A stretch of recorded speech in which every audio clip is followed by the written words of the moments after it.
皆さんこんにちは、みきこです。私のポッドキャストを聞いてくれてありがとうございます。このポッドキャストは日本語勉強中の方向けにお届けしています。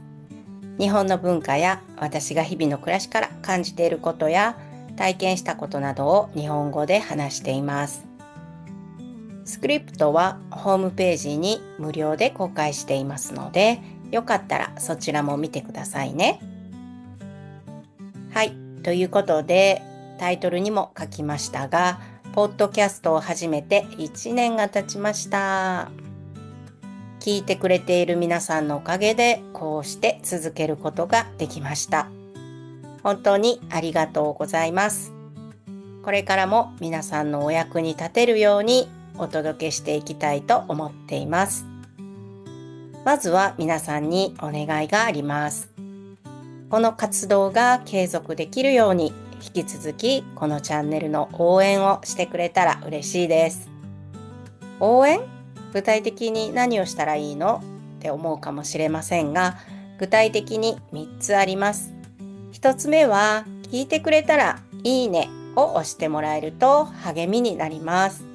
それから2つ目は何でもいいのでコメントを残してくれると嬉しいです。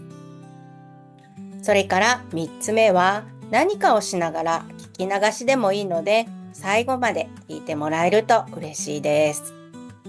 実はこのチャンネルはチャンネル登録が3000人を超えていますが、まだ収益化ができていないんです。最近まで週1回しか投稿していなかったこともあって、総再生時間が足りていません。ですので先月から時間を作って週2回お届けしています。収益化ができないとコンテンツ制作の継続も厳しいので、いいねやコメントや最後まで視聴して一緒にこのチャンネルを盛り上げていってもらえると嬉しいです。それから最近は短編小説など読み物のコンテンツも作っています。読み物はインスタグラムやスレッズで公開しています。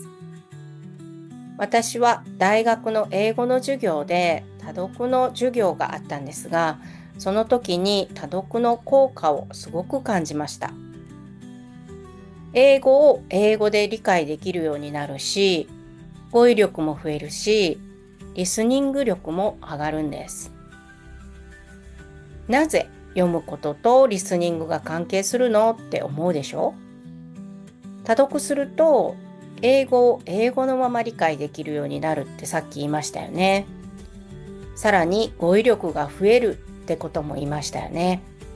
そうすることで意味理解のスピードを速めることができるので、リスニング力も上がると言われています。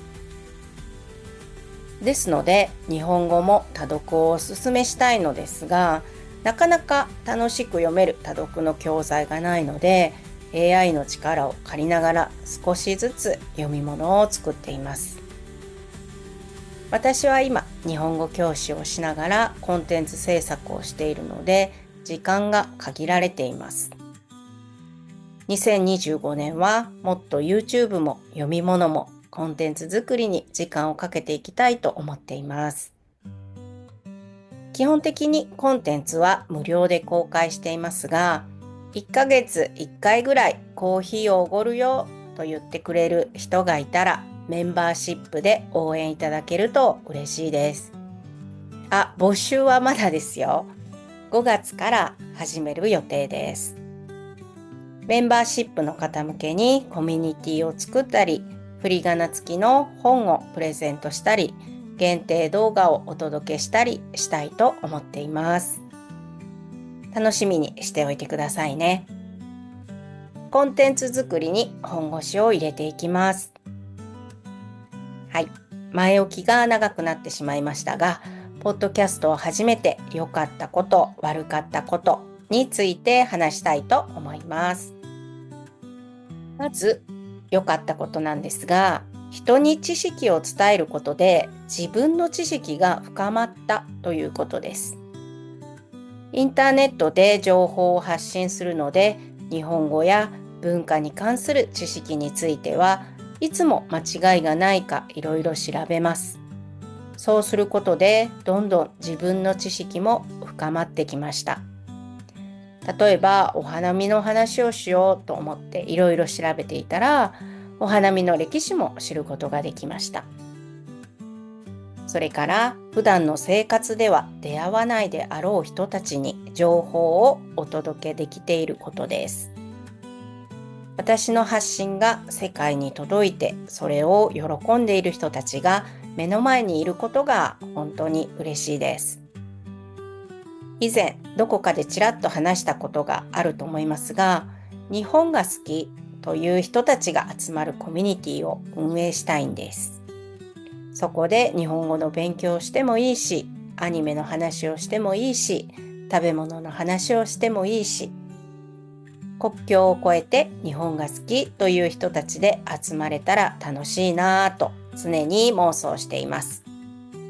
ポッドキャストはそんな私のやりたいことへの第一歩となっていると思います。はい。良かったことはこんな感じかな。逆に悪かったことは、なんでしょうね。パッと出てこない。良いことはどんどん出てきたんですけどね。悪かったことになるかどうかはわかりませんが、再生回数という数字に振り回されてしまうことです。私は必要な人に届けばいいというスタンスでやっているつもりなんですが、ポッドキャストの再生回数が伸びないと役に立たなかったのかななんて落ち込むこともやっぱりあります。再生回数が伸びていなくても感謝のコメントなどがついていると、よかったってそれだけで救われます。そうそう、反応がないとわからないんです。ですのでコメントを残してくれることは本当に私の励みになります。数字は私がコントロールできるところじゃないので、できることをコツコツ継続するだけです。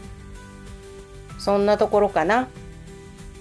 現場の日本語教師は目の前の人にしか情報を届けられないので、たくさんの人に情報を届けられるのは本当にありがたいです。これからも楽しく続けていきたいと思いますので、引き続き応援よろしくお願いします。はい、ということで今日はここまでです。最後まで聞いてくれてありがとうございました。ほなまたね。